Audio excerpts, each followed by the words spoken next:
Hi, I'm back. I hope you are too. I've always wanted to be a DJ, so I hope you were enjoying Bill Evans there and bopping along.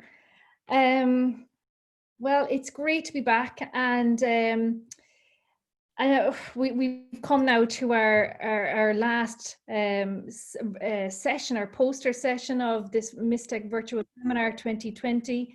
And it's my pleasure to introduce the first of our 4 live presenters now. We're going to start with Ronella. And I hope she's there with us. Hello. Are you there, Ronella? No, Ronella? No, Ronella yet. Well, maybe she'll come back in. I feel like I'm on a Eurovision panel for marks from our presenters around the world. No, Ronella. Oh, yes. Hello. Oh my God, the relief. Woo. The relief, yeah. I'm fine, I see you. All the way from South Africa, correct? Yes, yeah. Take the floor, Ronella. It's a joy to have you. Thanks a million. Thanks a lot. I'm Ronella from Rensburg, from Bourscheidt in the Western Cape, South Africa.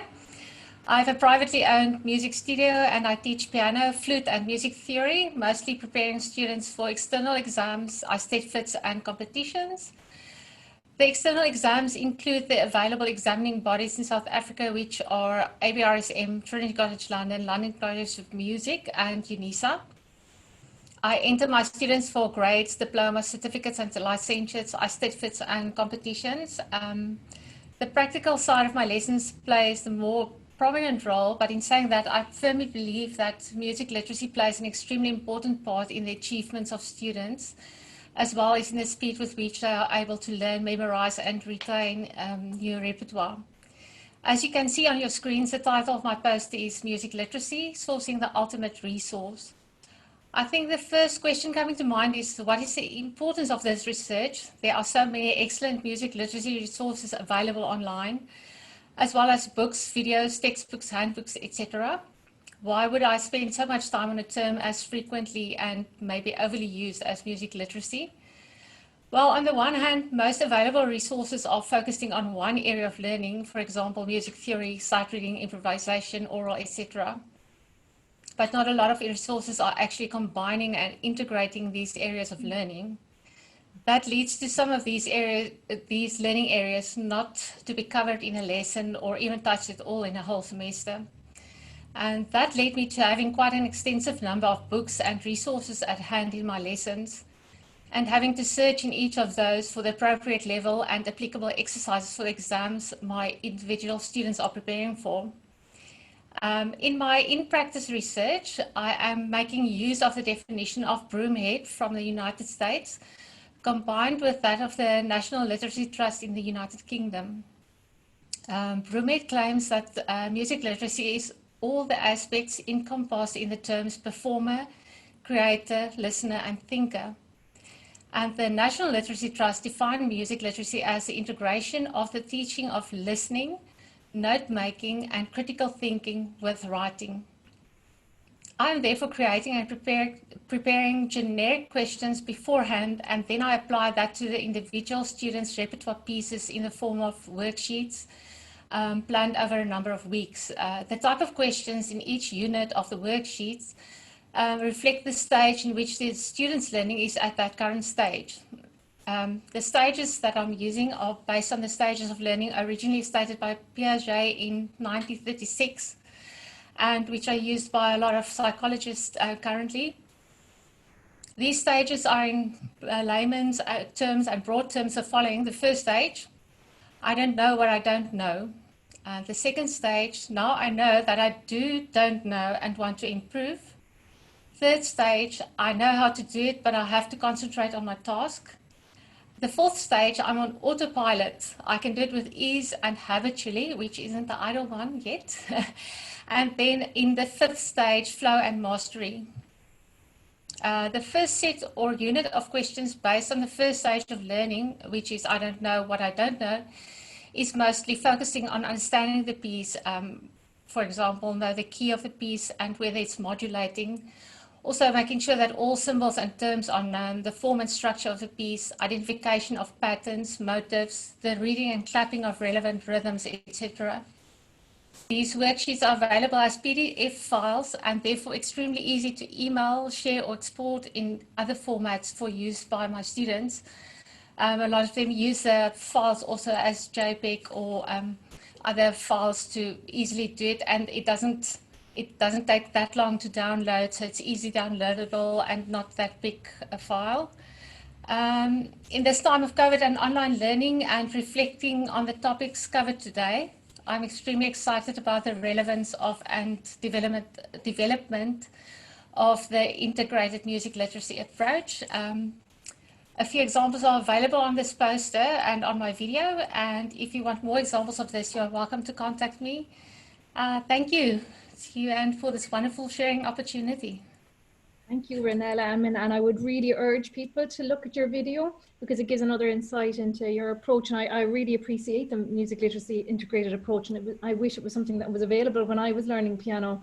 Yes. Really insightful. I mean, the most obvious question at the moment in my head is like, did you find this approach to be user-friendly, obviously during this COVID time? Yes, definitely, because in this time I could have mailed all my pupils, all the students, these worksheets, and in that way we could cover all the aspects that is always difficult to cover, and not just the music theoretical side, but we cover all the oral scales technique, improvisation, all the areas that you want to actually cover in a normal lesson. We could have covered online then in this time. Excellent. Thank you. And Kun wants to know here, thank you very much. And she's asked, what is the difference between music literacy with prima vista or sight singing and sight reading? Does that make sense to you? Or Kun, maybe you might unmute yourself and ask the question. As well. What is the difference? Kun, do you want to refer to that? Or I don't know prima vista, sorry, but I know sight reading and sight singing. And with sight reading, I take the key of the piece and I develop the sight reading in the same difficulty of level of difficulty of the level that the child is in. So, and what the level of the piece is that they're actually playing. So we do sight reading and improvisation and scales and everything in the same key and with which are relevant to the piece then that they are learning. Excellent. Elise has asked, have you noticed that your students shared with you their other school success as a result of your frames of mind that you developed through your approach? Well, other school success, I'm not sure what she means there. And Elise, if you want to unmute areas of maybe other subjects, maybe. In their other subjects. Elise, yes, repeat yourself there. Go first. Sorry. In your other subjects, Ronella.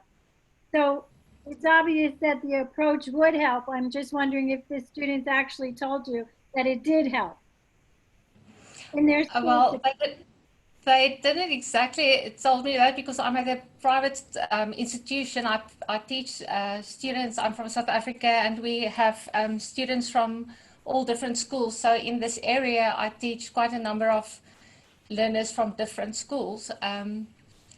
So I didn't have any feedback yet about that, but that's an interesting point to maybe discuss and research further. Thank you. How one feeds the other. Yeah, very good. Good question. And we have also, Jody wanted to thank you for your presentation. Could you say a bit more about your framework choice, the Piaget stage theory? Why use a stage theorist? I like your relabeling of the stages, yes. Thanks, Jody.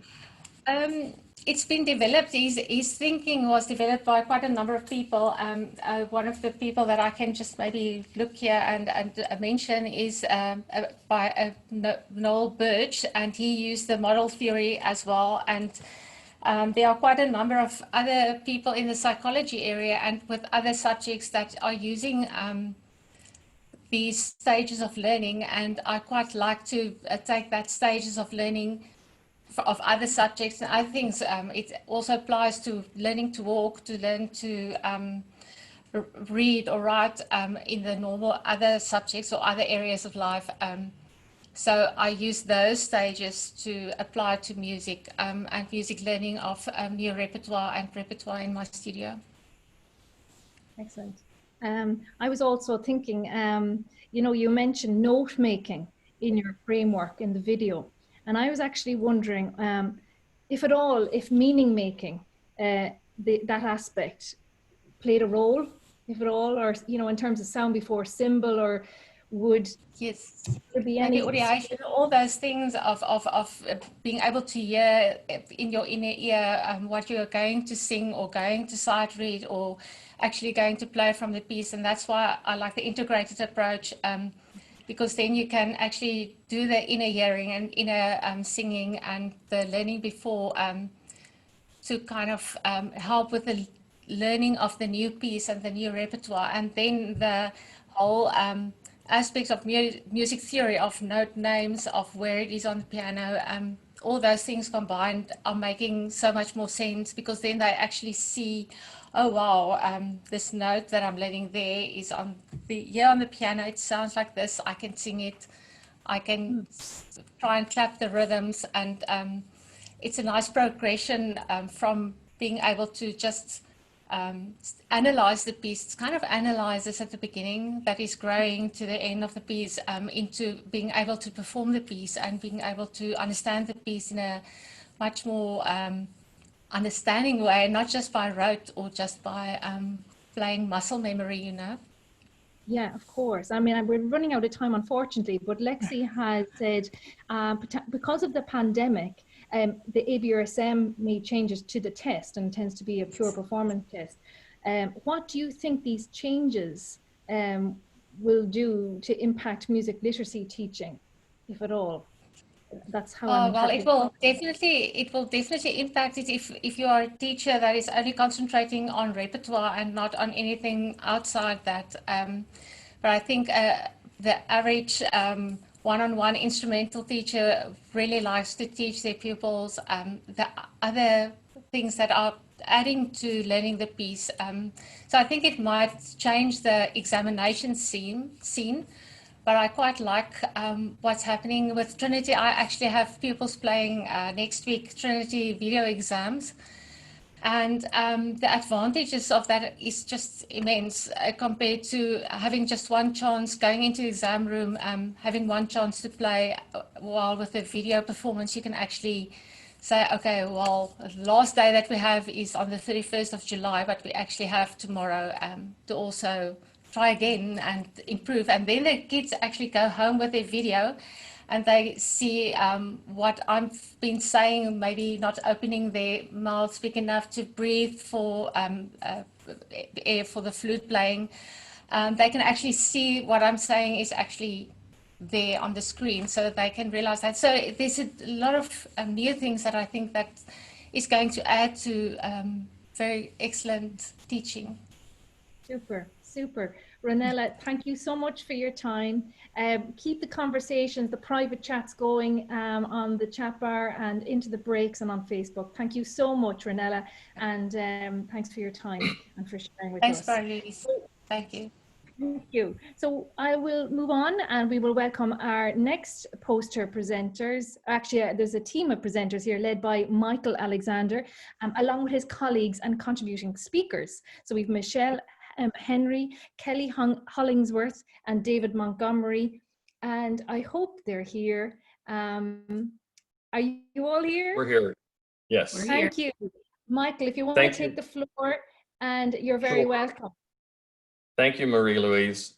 I'd like to introduce my colleagues at Baylor and their affiliation. Dr. MicheL Henry is our choral music education specialist and the music education division chair. Dr. Kelly Hollingworth is our elementary music education specialist. Dr. David Montgomery is our band music education specialist, and I handle the orchestra education at Baylor. Our presentation concerns the incorporation of a first-year student seminar for undergraduate music educators.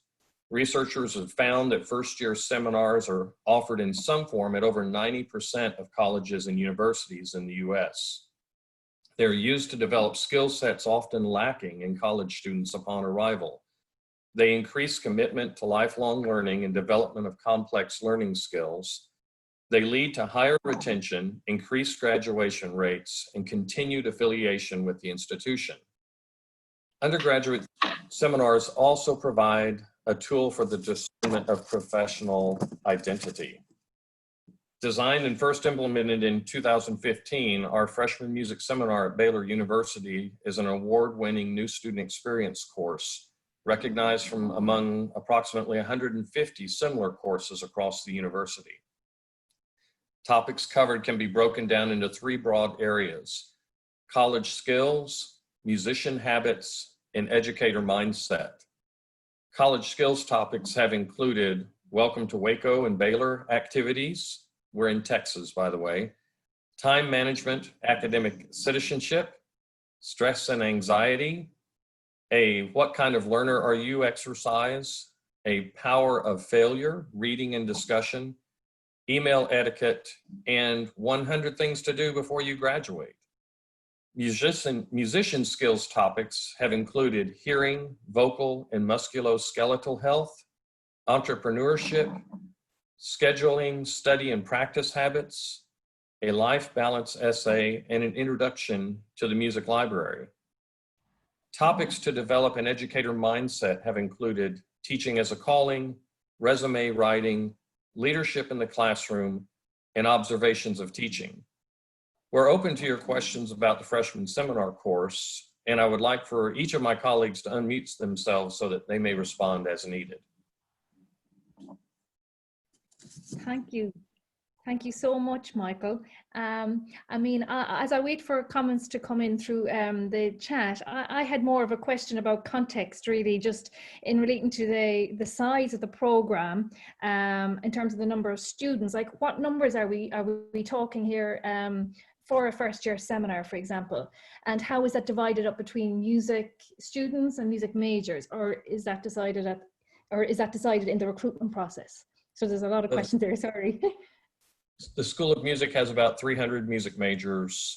We have about 75 on average incoming freshmen, and those are divided into different seminar classes by, there are 2 seminar classes in music education, one for choral, elementary, and one for instrumental, which would be band and orchestra. And then the applied studies, and we have a church music studies, those are separate seminars in those areas, as well as music theory and composition or academic studies within the School of Music. So I think there are 5 different seminars within the School of Music. Valerie Peters with a question here, just commenting that it's a very timely presentation given the situation and advocating for the face-to-face instruction for our first-time students. And I was wondering, how does this differ as well from the way freshmen were welcomed into the major prior to the institution of the seminar? So how is this different? You know, I'm going to toss that to Dr. Henry because she's been teaching the course the longest and she probably has the clearest answer on that. Dr. Henry. Sure. So the university probably over a decade ago required a first-year experience for students, but it was something that we didn't really have anything to do with.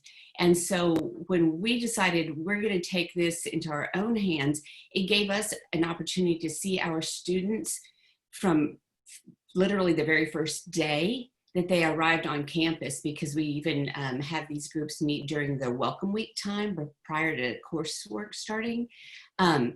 Our courses are designed, the 4 of us on this poster, we're designed to not really have contact with these students in coursework until they're juniors, so their 3rd year. But having a course like this means we get to see them from the very first day and begin that mentoring relationship immediately. And so in that sense, it literally changes everything because we know them so well and we have an ongoing relationship with them from the very beginning. Excellent. I mean, and Valerie, I agree totally, because we have the same situation where we're trying to figure out, especially for our first year incoming first year students this fall, and the way they finished school this past year, how they're going to be integrated into the institution. So this is very timely indeed. And I was actually also wondering, like, how were you able to fit this requirement into an already very full program? How did that happen? So most of our seminars occur at Friday morning at 8 o'clock in the morning, which means that which is actually a good thing, because then they can't have an 8 o'clock class on Monday and Wednesday, because we meet Monday, Wednesday, Friday in normally classes, but this class meets one day a week. And we fit it in. It is a non-credit bearing course, so it's a 0 credit course. And we make it very user-friendly, so it's not that much of an addition in their time, except meeting as a group. So there's not a lot of outside homework to be involved in. We do some on-site observations out in the schools, and we have several readings for them to do, but otherwise it's not a big time-consuming type class. Most of the work takes place in the class. And what's their incentive? My question, if there's 0 credits, are they still willing to come in? Or are they very autotelic and very responsible students? Or do you have that problem of engagement? Well, I know Dr. Henry will chuckle about this. I'm going to let her speak to it. But, you know, donuts and bagels are great enticements at 8 o'clock mornings. But Dr. Henry, any additions? Well, it is a degree requirement for them to take the course as a part of their degree. So it's one of those things that you have to do. But we find that this is actually something that they look forward to, because these are their people. This is their cohort, the group that they will go through the next 4 years with together. We do try and make it very socially engaging. We do have lots of tidbits, whether it's food or something that engages them with our local community as well. So we really try and make it fun. We also have a convocation series that meets 4 times per year, where it's all of our music education majors together from all years. So that's about 170, 175 students. And we do that 4 times a year. And so we have kind of layers where we're getting them in small groups in our very specific disciplines, and then as music educators together. And all of this is inside the larger School of Music. Great. And Kun wants to know, what's the gap between college skills, musician habits, and educator mindset? Is there a gap? I don't actually believe there's a gap. I think they're totally intertwined and totally related to each other. We've divided them in these 3 categories simply as a point of discussion, but we actually, they don't occur in separate sequences of the coursework. They're really 1 week may be one and the other may be the other, trying to, probably the most important ones as far as getting onto and into the campus would be the first ones, like how to find your locker, those types of things. Yeah, great. That makes total sense. And Rolando has, leave the last question with Rolando here. Thanks, Michael. I have a question. What is the focus from vocational seminars for affecting the educator mindset? For example, is it oriented toward a particular teaching current? I'm not sure if I understand that question. I'm sorry, Rolando, do you understand that question, Monica? Did you get the gist of it? I'm not quite sure, but I'll open that up for any of my colleagues to address. Yeah, or Rolando, if you want to speak to it, it might be better coming from yourself. If you want to unmute yourself, Rolando. Yes, of course. Thanks, Rolando. You hear me? Yes. Yes. Okay. I'd like to know if the vocal seminars are affecting an educator mindset. I think in a philosophical current, if you are thinking in a particular philosophical current or teaching styles, that's it. Oh, I think in general, we're just looking at as an introduction to collegiate life, collegiate education, and the mindsets needed to be successful at those. So nothing beyond an introduction to life at university and trying to start defining their educator personality. Great. Great. I hope that answered that question, Rolando, and thanks again. We run out of time, unfortunately, but like that, feel free for our attendees to please check out the video if you haven't, from our colleagues in Baylor, and it gives you more insights. Please keep in touch, and we'll keep the conversations going for sure. And yes, your study, and certainly to echo Valerie's initial point, the importance of advocating for that face-to-face interaction, particularly during this very strange time, is more important than ever. So thank you for that and for that reminder. So with that, we'll invite, and thank you again to your team. Thank you very much. Thank you, Marie. Thank you. And we are going to welcome our next speakers, Elise and Jennifer. So take the floor whenever you're ready, and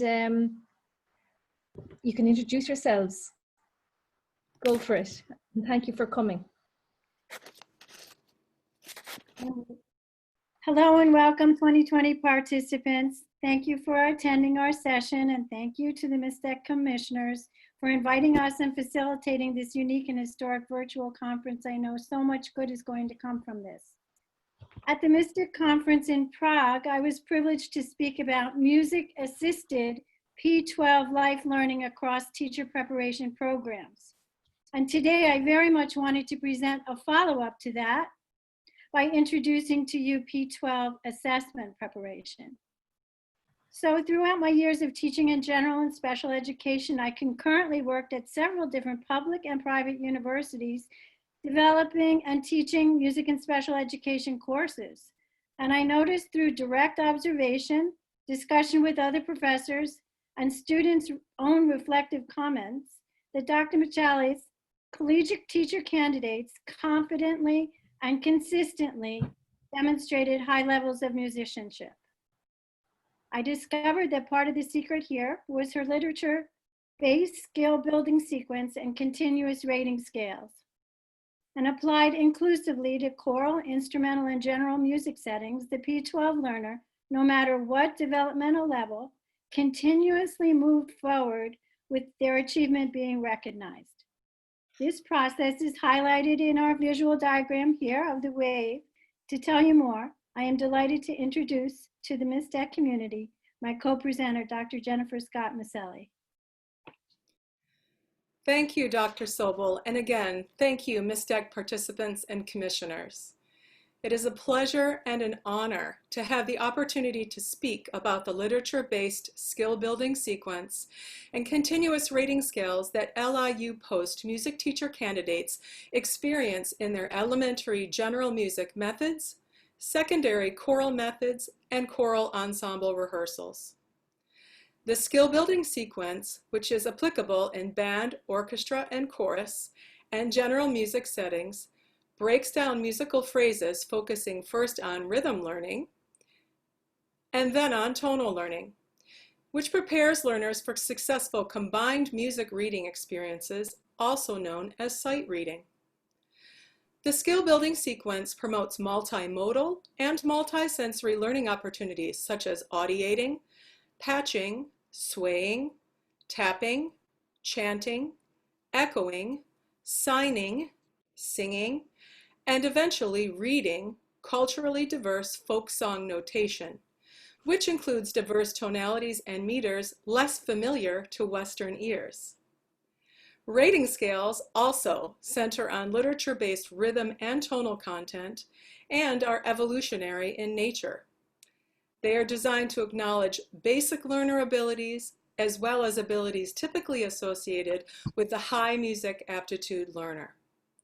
Thank you, and we will now welcome your questions. Thank you, Elise and Jennifer. I also just want to make sure that people, and I urge people to visit and view your video if they haven't seen it yet, to see it in action, what you're speaking about. I really loved hearing and seeing the Irish connection of Down by the Sally Gardens in your video by Herbert Hughes, an Irish composer, and beautiful text by W.B. Yeats. We'll claim him. So I was wondering, in your video presentation, you mentioned that your purpose was to assist the global educator in tailoring P12 assessments to enable each school age participant to benefit holistically from music engagement. So I was wondering, how do you encourage creativity, joy, and play in that assessment process? Creativity, joy, and play are best encouraged through teacher enthusiasm and reaction. It is understood that, like spoken language, children acculturate, imitate, and then assimilate the language of music. This understanding presumes that each child will respond in accordance with her own rate of development. Mistakes are part of the learning process. When teachers focus on that which is possible from each learner, freedom of expression is encouraged and joy is imminent. Any other questions at all? I was wondering what role, if at all, does self-assessment play in the process, or more specifically, how do you think that the principles of multiple measures in this universal design for learning transfer to inclusive P12 assessments to promote learning across the curriculum? So Marie-Louise, I can answer that. So generally, learning across the curriculums encouraged through the music repertoire, making sure that it's diverse and culturally inclusive. As teachers, we have to look at the children we're teaching and look at the communities that we're reaching. And when repertoire is diverse and culturally inclusive, the learner experiences multiple tonalities, meters, languages, promoting societal tolerance, acceptance, appreciation, as well as ability and lifestyle differences. And you'll see on the posters my AEIOUs of teaching, and that's an inclusive attitude and approach. Thank you. Great, and I have a question from Kun. Is the three-part structure only for music, or can it be used for general cases? Well, I would think that in any subject area, it would make a lot of sense. And one of our earlier presenters today actually was talking about this very thing, that we want to do some kind of a lesson preset that would in fact engage our students in a mind and body warm-up that prepares them to be able to digest the repertoire or the lesson content more fully. Great. Kun, does that answer that question? Fantastic. I mean, I'm getting, I don't know if our people have fallen asleep on us. I know we're getting tired, but I'm sure there'll be more. Oh, Rolando, great. Can you provide a more detailed information concerning the literature learning schema? Yes, I'd be happy to do that. And in fact, I anticipated that that might be a question. Yeah. So the literature learning schema really, in general, breaks down tonality and teaches tonality separate from rhythm, and then combines tonality and rhythm together. So it's, again, it's a literature-based schema. So what that means is, in practical terms, is, for example, if you were teaching a piece of choral, band, or orchestral repertoire, you would take that repertoire and break it down into phrases. So let's say we were going to be teaching the first phrase. We're going to go very deeply with teaching that first phrase. First, we're going to talk about orienting our students to the tonality of that phrase by delivering tonal echo patterns that are common to that tonality. So if I were teaching something in major tonality, I would teach tonic and dominant patterns as a preset. So those would be the orienting patterns to prepare the students' ears to get their ears around that tonality. Then I would move on to actual tonal patterns that were extrapolated from the musical phrase.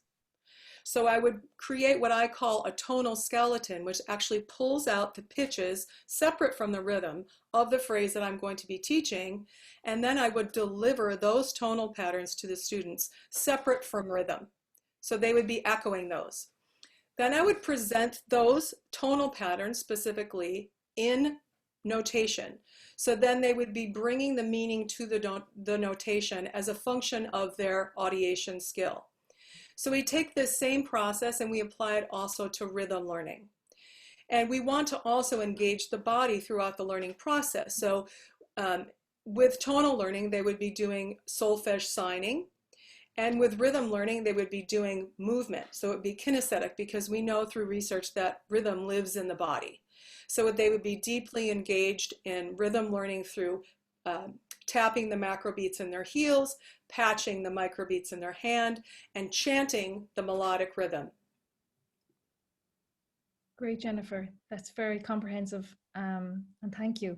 No questions coming from our attendees, but I know they're thinking, and they're. But I also actually, while I'm thinking as well, from a teacher preparation perspective, how do we prepare our teachers to use these assessments to improve learning outcomes and maintain a thirst for lifelong learning? So we'll both answer this. I'll first start us off by saying that this is a growth mindset process, that you're looking at the ability, you're starting to where this student is at and building those abilities going forward. So every student is always recognized for that which he or she can do, not what they can't do. And they're all on board throughout the whole process. So because their achievement is recognized, their self-esteem is raised. And I've been doing work in many different professional communities, and they're always asking about how do we do a rating scale or do assessments for students who might be a little behind grade level or above grade level. And with this continuous rating scale, everyone is included, and that can be applied in choral, instrumental, and general music classes. So Jen, go ahead. Sure, and just to talk a little bit more about the development of the rating scales in general, they're evolutionary in nature. So a rating scale that might work with a particular class in 1 year might have to be changed in another year. And we want to develop the continuous rating scale with respect to the tonality and meter of a particular, so in other words, the musical content of the repertoire that you're going to be teaching. So if in 1 year we have a class that has students who have developmental disabilities or developmental delays, basic learning skills, we want to make sure that the student who is the most basic learner in the class can get on board the rating scale. So if all that child can do to begin is to be able to model melodic contour of the phrase that we're trying to teach with their voice, in other words, they can do something whereby they go up and down with their voice, then that's basic. That's number one. That's what they're able to do. So it's about what they can do rather than what they cannot do. So that's where that basic learner could get on board. And then a level 5 would be accommodating the highest functioning, the most gifted, the most advanced, the most achieving student in the class. And then everywhere in between, there would be a pedagogical and sequential process in place where if the student could do number 2 activity, it presumes that they can also do 1.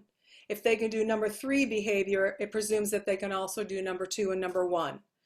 So we're looking carefully at the tonal and rhythm content of our repertoire. We're looking carefully at the ability levels of our students in our classes, and then we're designing a continuous rating scale that reflects those ability levels with great care. Great, Jennifer. And it works because of universal design for learning, and that's it. Brilliant, Lisa. I'm sorry we're running out of time, but thank you so much. I really know that the conversations will go further, and thank you so much for being here, and thank you again. We will move on now to our last of our live presentations, and I would love to introduce our Lisa, Crawford and Tamara. If they're there, please, when you're ready, I'd let yourselves introduce your topic and your research. Hello. Yes, you're there. Great to have you here. You're going to speak about exploring student identities using creative processes. Yes. Thank you to ISME and MISTEC commissioners and all of the participants here today. It's wonderful to be with you. The title of our presentation is Exploring Student Identities Using Creative Processes. I teach composition all day, every day with secondary students, and I will introduce Tamara Thies to speak with you about the introduction of our presentation.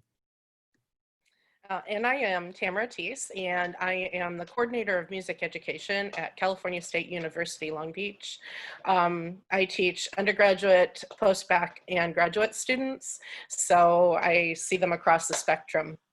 As my collaborator, Lisa Crawford, and I discovered through our approaches to infusing composition in our secondary music and university music education programs, a pattern emerged.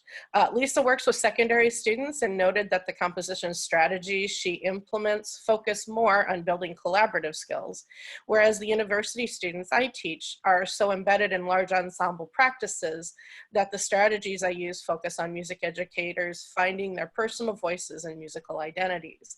We've noted that the creative strategies we implement inform each other and ultimately become a cycle to guide students through creative processes. This is why we use the infinity sign on our poster. Because of the time, we're focusing in on kind of one overarching idea, which is an adapted cipher. And that's my name for it. This is not anything that is official, but it's grounded in the practices of Tony Blackman, who was the first US hip hop ambassador to the Congo. The cipher is used as a space for community liberation and transformation. Ciphers are often associated with rap battles. However, Blackman's approach creates an open space for individuals to master their crafts, battle themselves to grow, and ultimately share and influence others. The adapted cipher is a process by which students use their community to build themselves as individuals and ultimately their own identities. Great. Thank you so much. Sorry, Lisa's going to go ahead and go. I have a few more points to make. Hold on. As I said, we're focused towards identity through creativity. And I'm remarkably less interested in outcome or product. I'm most interested in my kids' process. And that works for me at the university level or K-12 or elementary. But independent composition projects are shared. We call it sharing rather than performing, but it's the same. For students' class, and each student provides constructive feedback. And this back and forth builds an amazing level of communication. And what Jennifer just talked about, that assurance, esteem, interaction, understanding, inclusivity, all of that gets developed. Just, it's almost like magic. And Tamara? So I'm not going to read through the activity that's articulated within our abstract, but there is a process for my college students to open up where they're sitting in the circle.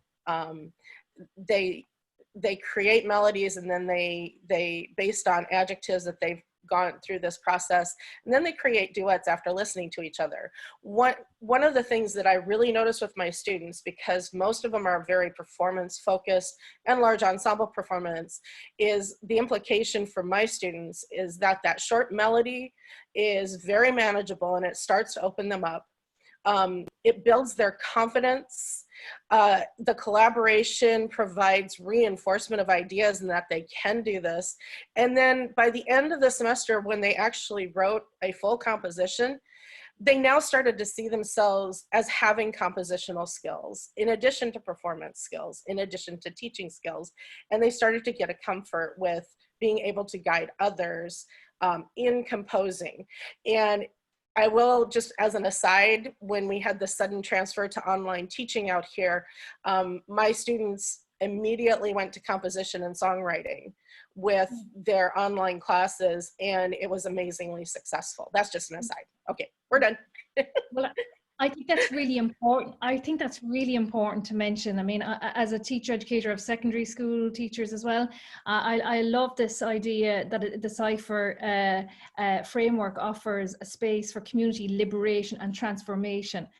And it's interesting that maybe in the comforts of their own home, where they don't feel maybe judged, or that they have that space that they can maybe, but yet obviously you framed it in such a way that they still felt safe and formed a community through the online experience. And How did you manage that? What, you know, what did that process look like?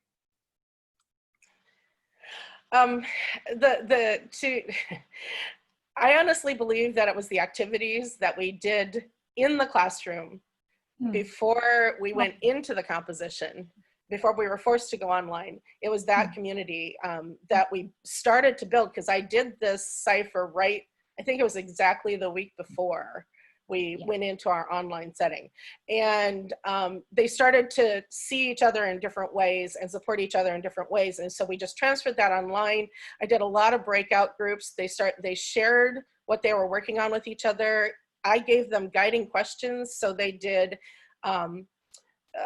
interviews with each other, interview vlogs. They blogged themselves. I tried to give them as many opportunities, and they could be as creative as they wanted. If they didn't want to respond in the way that I suggested, I said, respond in the way that's comfortable for you.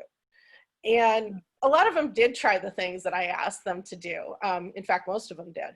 But because they had choices, I think that also brought in student agency, and they started seeing their classmates as more of people they can lean on when they get in trouble or they don't know which way to turn. Excellent. Yeah, that makes sense. And this Rolanda also has a question here. When you think in collective identities, are you considering also agents or members outside of the classroom setting? Lisa, I think that one is a good one for you. Yeah, we do performances, both everything from QR codes to that parents can see online or staff and faculty can see, to when we don't have COVID, we have in school very special presentations. So I think in those situations, Rolando, you might see some of that collective identity that you're asking about, where there's interaction with both students, interaction with students and parents, and interaction with students and teachers with teachers. And does that answer your question? Great. And Valerie has a question. How do you develop these collaborative processes to push back against the individualism of some of our university students' music learning backgrounds, because they will be teaching it this way in classrooms for the most part? Or did you find that? So Tamara, I'll say one thing if you'd like before you say. Sure.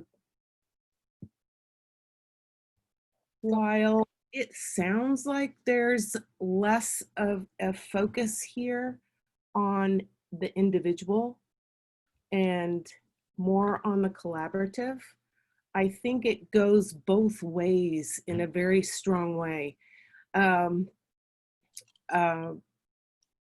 What my kids do is deeply individual while at the same time being deeply collaborative.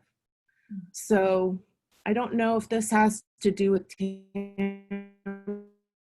my styles or if it's about something else. So Tamara, maybe we should look at that. Yeah, and I guess I'm looking at it from this perspective. Everything I do is grounded in my students and how my students interact in different ways. Many of them come in honestly not really knowing themselves because they have adapted to the large ensemble and always being told what to do. So they can emulate what somebody else asks them to do extremely well. But when you switch it and say, okay, what is your idea for this? It changes drastically. And so I kind of have to ease them into that so they can actually find their identity. So I guess I don't see it as pushing back maybe so much as happening at the same time. They're seeing the resources they can use, but they're finding themselves in the process. Excellent. That makes sense brilliantly. And I just, as a finishing note, because I know we're reaching time, Rolando, in response there to your response, he was commenting, yes, for instance, parents and other relatives can also influence on creative processes. And thanks for the reply. So with that, we will conclude the session, and I apologize that this slide isn't very clear, unfortunately, but I will make sure that we'll rectify that situation. I know there's a problem with the link also, so we will rectify that in the next moment. So please, for people, they can see it, and I'd nudge people to review it in detail. So thank you so much for your time and for your insightful comments, and thank you. That's brilliant. And so as a concluding note, and to move on and to finish, really, we want to bring it to a conclusion. I know that Louis isn't here as a live presenter, but I also just wanted to nudge people to look at his poster and his video that he's prepared. But he can't be here, obviously, for his own reasons. And but just like a poster last week as well, Jennifer Carter couldn't be here. So I just want to make sure and acknowledge the work that they've prepared as well. So if you haven't had a time to look at some of the videos today or during last week or even yesterday or whatever, please just keep going with the viewing of the materials on the Sketch. And with that, we'll wrap it up.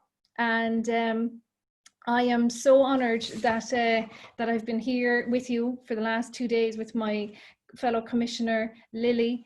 And I just wanted to bring it to a close and say a few comments of thanks. I know Alex and Brad and Michael over in Hong Kong, they're asleep.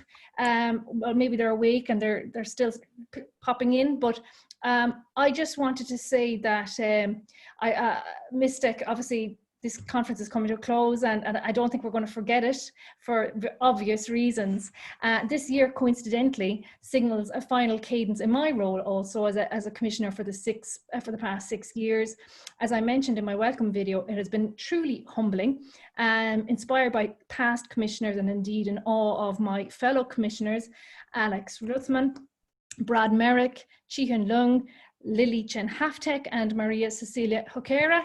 And as you know, Alex, Brad and Chi-Hin did a great job in facilitating last week's seminar 2 over days 1 and 2 of the seminar. So while the seminar is indeed the culmination of a concerted efforts by all of my inspiring colleagues with lots of invisible work going on in the background and behind the scenes, I just want to specifically acknowledge on behalf of the Commission, the trailblazing leadership of our chair, Dr. Alex Ruthman. His capacity to innovate, reimagine, and problem solve is beyond impressive, truly embodying the 21st century skills that Angie Mullins was writing about in her paper, I believe, yesterday. So on behalf of the Commission and all of the commissioners, thank you, Alex, even though I know you're asleep, but you can, you'll hear this, for all the work, and indeed all the work of the commissioners and the admin staff at ISME, particularly Ian. This means then there is obviously a call for 2 commissioners, and I just wanted to mention as well, as Alex and I are stepping down, so please, if you're interested in serving as a commissioner, please send an email with a maximum 500-word statement to mistechcommission@gmail.com or message us in some way by July 31st. So that's important just to mention while we're here. I can't endorse it enough. If you're curious about it, just send in an application, and it was an unbelievable experience for me personally and professionally. Finally, thank you for taking the time to be here through your screens, especially at a time when we may feel totally overloaded with computers, webinars, and cyber world in general. Thank you to all the presenters who have chosen to share your significant contributions with the MISTEC community here. Work which indeed is transforming practice in schools and teacher education programs throughout the world. Please, like that, stay tuned to MISTEC's YouTube channel containing the edited videos and presentations, as well as the Facebook page, which I've mentioned all the time. where you will find posts containing the links to these recordings. Furthermore, we also welcome any feedback through the survey link, and hopefully Lily will post it again through the survey link that Brad has taken time to devise, and we really welcome any feedback and we'll take it on board.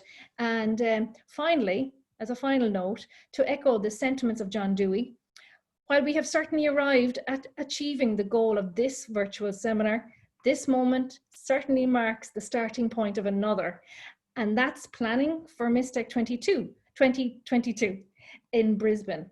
Hopefully we will see you down under and keep the conversations going. Thank you so much, and have a great evening, have a great summer, or whatever way. Yeah, You want a photo. Photo. Photo, yes, absolutely. Let's do it. Let's